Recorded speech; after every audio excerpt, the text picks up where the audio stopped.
What is up, everybody? Blue Dog 35 here. Today I'm working on my car, or my engine at least, and I am going to be showing you how to install a Subaru cylinder head the correct way.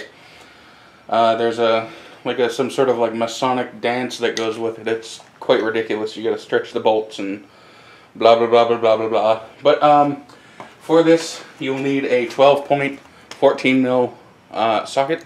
Deep well helps, or deep well is almost required. Breaker bar helps if it's got one of these swivelly things, but I haven't really seen a breaker bar that doesn't have one. And then you will need a torque wrench. I just have this one from Auto Crap. I bought it at Advanced Auto Parts for like 30 bucks. And it measures in inch-pounds, which is a slight inconvenience because everything's usually foot-pounds, but hey, whatever. You will also need head bolts. I have head bolts. Do you have head bolts? I'm going to be reusing head bolts. A lot of people don't like that, but it's all the budget accounts for. I've talked to many Subaru techs that say it is okay to reuse head bolts. So, yes, it's recommended, but it's a dirty, dirty scheme to make more money from Subaru and blah, blah, blah, blah, blah. So what I like to do is start off by taking all of the bolt holes, like so. Take a bolt, a head bolt, keep that bolt with the bolt hole, if it makes sense. Match it up, and you know, if you put it in a hole, it's going to stay there. Even when it comes out, it's going to go right back in when we're putting everything back. So, first step, take some oil. If I can get the oil to pump. Come on. There we go. That's a little too much oil. But take some oil for the lubrications and place it in. Just make sure it's not cross-threaded. With these bolts, the ones with the pink or red or whatever color that is, I'm slightly colorblind. So whatever color that is for you, is going to go on the outsides, so in the four corners. And then the ones that do not have a pink or red marking on them, such as this one, go on in the middle, top and bottom. There are 6 head bolts for these vehiculars. So just put some oil on the threads and insert them so that they are not cross-threaded. And I will catch back up with you after I have done all that, even though I'm almost already done. Alright, so now that we have all the bolts in the holes and they're not cross-threaded, we've made sure. They wiggle around a bit, yeah. But now we are going to use our breaker bar and our socket here. And we're going to run them down until they just start to give us a little bit of resistance. What we're doing is this process is called chasing the threads. Usually you do it with a tap, but I don't have a tap long enough or big enough. You know, fat guy problems. We are chasing the threads, making sure that they are somewhat clean for to accept for to make movie film for glorious nation of Kazakhstan. We're just making sure they're clean enough to accept the bolts when we eventually torque them down. So they'll go down about that much. If there's one thing that you learn from this video at all, whether it's working on brakes, whether it's doing an engine as a vehicle goes by, whether it's doing anything, do not cross-thread your bolts. It is a mechanic's worst nightmare to work on cross-threaded bolts, or to work on a car that has been cross-threaded bolts, or that has cross-threaded bolts. This block is aluminium for you Brits and Australians, and some Canadians, depending on where you're from, I guess, and maybe Mexicans, I'm not sure. Olay, how about that? But anyways, cross-threaded bolts, very, very bad, especially for aluminum, because it is a very soft metal. I could take a razor blade and cut like a ribbon off of the oil gallery here. And that's not exactly, you know, cool. That's not good. But we're going to keep going, and I will come back when I have done the all 6 bolts. I have 3 more to go. Alright, so we are back at the engine. All 6 bolts have been run down until they start to give me a little bit of pressure back, or a little bit of resistance while turning. Don't want to crank these through because with no cylinder head here to hold them up or to torque them down, you could kind of find yourself worming through the block, and you don't want to do that because you might find yourself in a world of hurt. You're going to have a bad time. So, you want to back these off. And this is just my method of doing things. It's probably 100% wrong, but I've built a few Subaru engines doing it this way, and, you know, I never had an issue. So, that's what I do. And I will come back when all of the bolts have been run down, run back up. Times like this, I wish I had an impact gun that had this kind of, or a 14 mil 12 point half-inch drive socket, because then I could use my rattle gun. I could MacGyver something together, but I don't have any extensions or adapters, so yeah. Alright, all the bolts have been backed off and they are ready to be pulled out. So what you're going to do is you're going to take them out, take a rag, clean rag, and just kind of spin them in the rag, and look at what you get. You get all kinds of nasty crud. And then place them back. You don't run them down or anything, just place them back so you remember where they came. Or where they came from. Look at all that crap. So that's all scuzzy shiznite that would have been, yes, I just said shiznite, 1989 called, or whatever the hell decade that's from. But all that crap would have been in the threads and basically holding the engine together. And that's not exactly all that great. So we have eliminated, not all, but a lot of, you know, nasty crap that was in. Could I say crap more? Say crap again, I dare you. I'll tell you what. But now that we have that done, we are ready for the head gasket itself. So what you need to do is you need to take these, put them someplace where you're going to remember where they came from. So I'm going to do just that. I have little hidey holes over here, waiting, ready for them.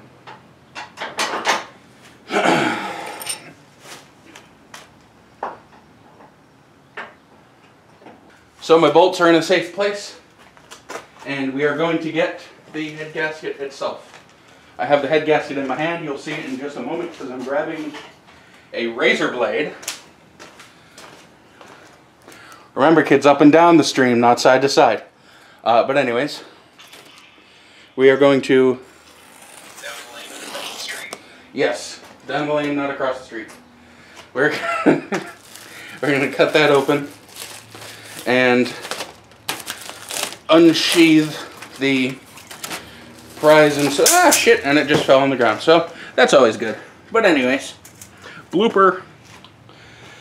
Make sure if it falls on the ground, make sure everything is clean, because you know that's not good if you install a dirty head gasket. So it looks and appears to be okay. What you're going to do is you're going to check it out, and it says up. Yes, I'm using a Feldspar gasket. No, I don't want to hear from you saying that it's a shit gasket, because I know it's not the greatest gasket, but it is also an okay gasket. So, we got this guy all set. Next step is to grab the cylinder head itself, which I am in the process of doing. Alright, so you get your cylinder head. Here it is, freshly machined. Well, not really, it was done about a year ago, but still. What you want to do is you want to run your hand across it, kind of make sure it's whatever, make sure all the valves are closed, and then you're going to gently place it on the engine.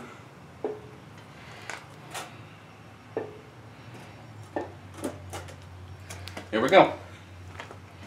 It is lined up all nice. All the cutouts are where they should be. And I'm going to take the center bolts and put them in a couple threads by hand. So if for some reason it falls off the block, they will be held on by the bolts.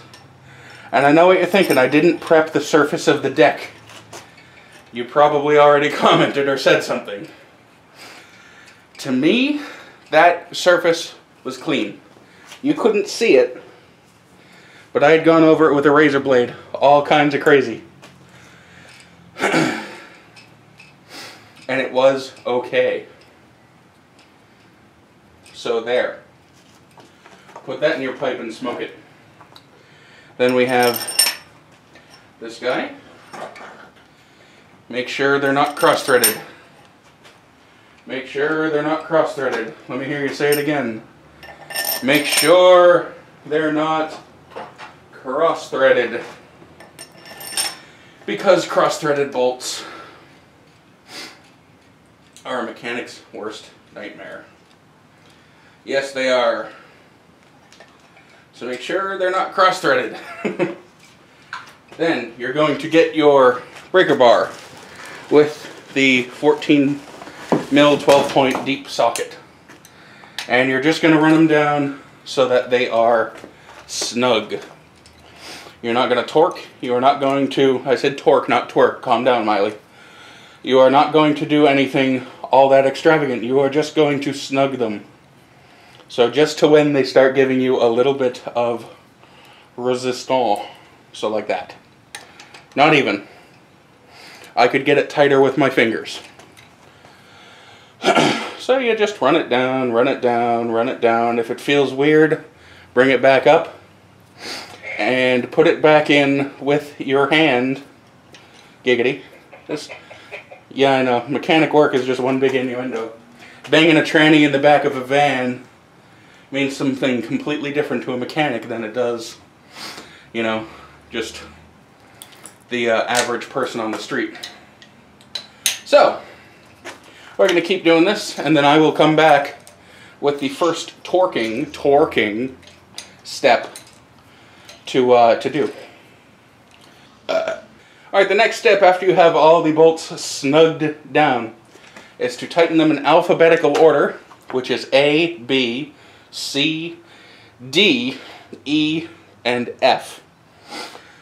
I know that made sense if you weren't looking, but you need to look. A, B, C, D, E, F. Rewind if you need to see it again. But the first step is to tighten them in alphabetical order, so the order that I just said, to 22 foot-pounds, which is 264 inch-pounds, because that's all my torque stick measures. Or this one at least. So 22 foot-pounds, 264. An easy way to convert that is just take 22 and multiply it by 12. And you get 264. So, if you don't know how a torque stick works, you turn it until it clicks. So, you keep going, and if the engine stand doesn't move, like that, then you do it in the next order, like that. Once more, like so.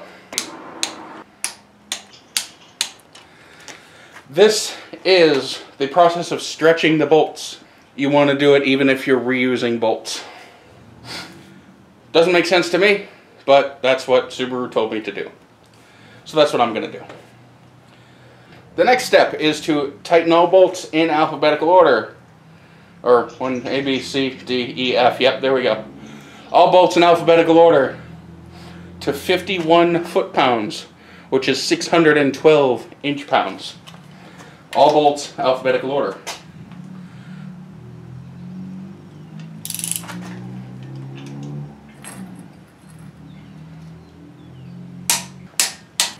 Oh, Jesus Christ, I don't have any leverage on this one. There we go. Alright, so now that we have those torqued down to 51 foot-pounds, pound-foots, many foots, Alphabetical order, you want to back off all of these bolts by 180 degrees. So you'll need your torque stick, not your torque stick, your breaker bar. So there's that, and I'm going to bring it up to here. So back off by 180. Then back off by 180. Oh, there's 180. There's 180. Pardon my fat gut in the way, I'm using that for leverage. Sometimes being a big guy helps. There's 180. Oh my God, there's 180. Believe it or not, the next step is back them off again by 180. 180 degrees. So, one more time, same song and dance. 180. 180. 180. Pretty much loosen them all the way. 180. 180. 180. Don't know why they don't just say loosen them. Alright, so the next step is to bolt, or to torque, bolt A and bolt B down to 25 foot-pounds, which is 300. 300. This is torque stick. We just need Gerard Butler to, you know, this is Subaru. I don't know, that was terrible. But 25 foot-pounds, 300 inch-pounds. So.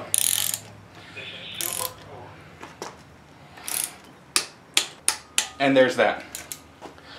And the next step is to do the outside in also alphabetical order, so that, and that, to 11 foot-pounds, which is, I believe, 160. 132. What is it?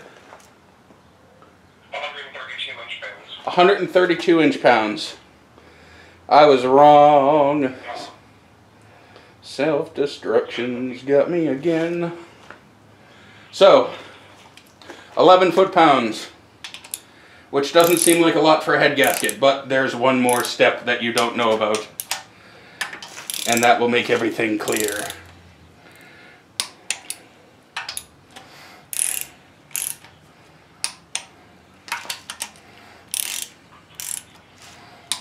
So there we go. And then the last step, let me just confirm with my lovely assistant here. The last step is rotate 90 degrees in alphabetical order, correct? Yeah. Okay. Alright, so the last step is to rotate. The last step is to rotate each bolt in alphabetical order, so boom, boom, boom, boom, boom, boom. 90 degrees. So we're going to take this bolt and go up like that. And this bolt like that.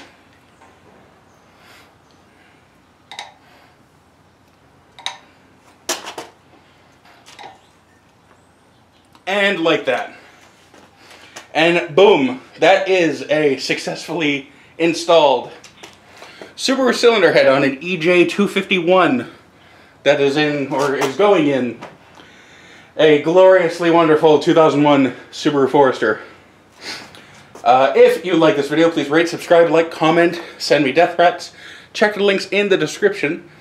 Thank you very much for watching. If you are interested in this kind of thing and want to follow my build, this will be in a playlist. And you are more than welcome to say hello, say comments, you know, whatever. I appreciate it. I appreciate everything, you know, even the death threats. At least it's a reaction, yes? Oh, don't say react, fine, brothers. But anyways, thank you for watching. I appreciate it greatly. And I'll catch you in the next video.